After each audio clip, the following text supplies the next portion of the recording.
എത്ര തിരകളുയർന്നു ആഞ്ഞടിച്ചാലും, എത്ര കൊടുങ്കാറ്റുകൾ തകർത്ത് വീശിയാലും, ധൈര്യം കൈവിടാത്ത തീരം ഒരു വലിയ കാവൽക്കാരനാണ്. കാലം പോലും അത്ഭുതപ്പെടുന്ന ഒരു മഹാനായ ധീരൻ. ഏത് വശത്തു നിന്ന്, ഏത് ദിശയിൽ നിന്ന് പ്രവാഹങ്ങൾ, ഏത് നിശബ്ദതയെ കീറി മുറിച്ച് ആഞ്ഞു വീശുമെന്നും, എപ്പോൾ ആകാശത്തിലെ ദ്വാരങ്ങൾ വലുതായി ഭൂമിയിലേക്ക് പെട്ടെന്ന് പേമാരിച്ചോരിയുമെന്നും സൂചന നൽകാൻ ഒരു ചുഴലിയും മുൻകൂട്ടി അറിയിക്കില്ല. എത്ര തിരകൾ ഉയർന്ന് ആഞ്ഞടിച്ചാലും, എത്ര കൊടുങ്കാറ്റുകൾ തകർത്ത് വീശിയാലും, ധൈര്യം കൈവിടാത്ത തീരം ഒരു വലിയ കാവൽക്കാരനാണ്. കാലം പോലും അത്ഭുതപ്പെടുന്ന ഒരു മഹാനായ ധീരൻ.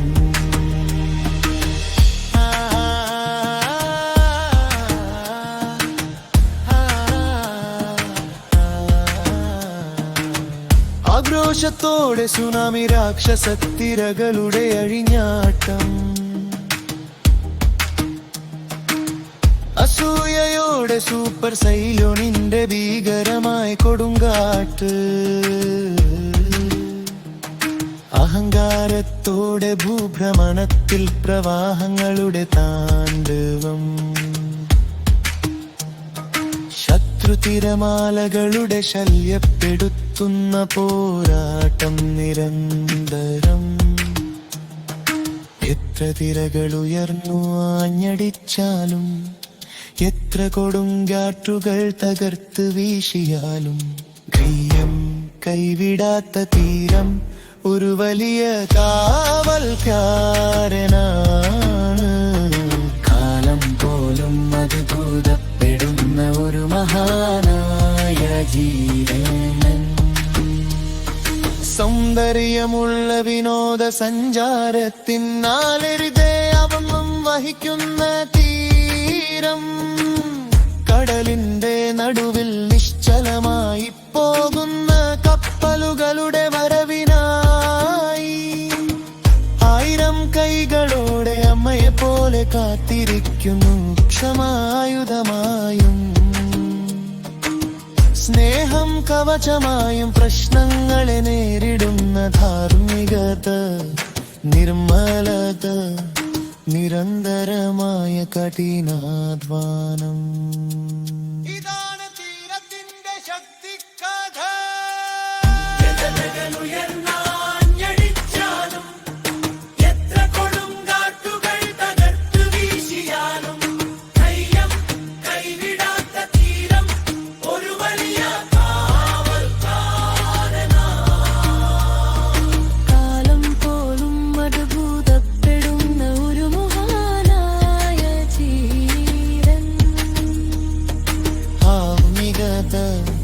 നിർമ്മലത, നിരന്തരമായ കഠിനാധ്വാനം. ഇതാണ് തീരത്തിന്റെ ശക്തി കഥ. ധൈര്യം കൈവിടാത്ത വലിയ കാവൽക്കാരൻ ആ തീരം, കടതീരം. രചന താമരപ്പള്ളി രാമകൃഷ്ണൻ.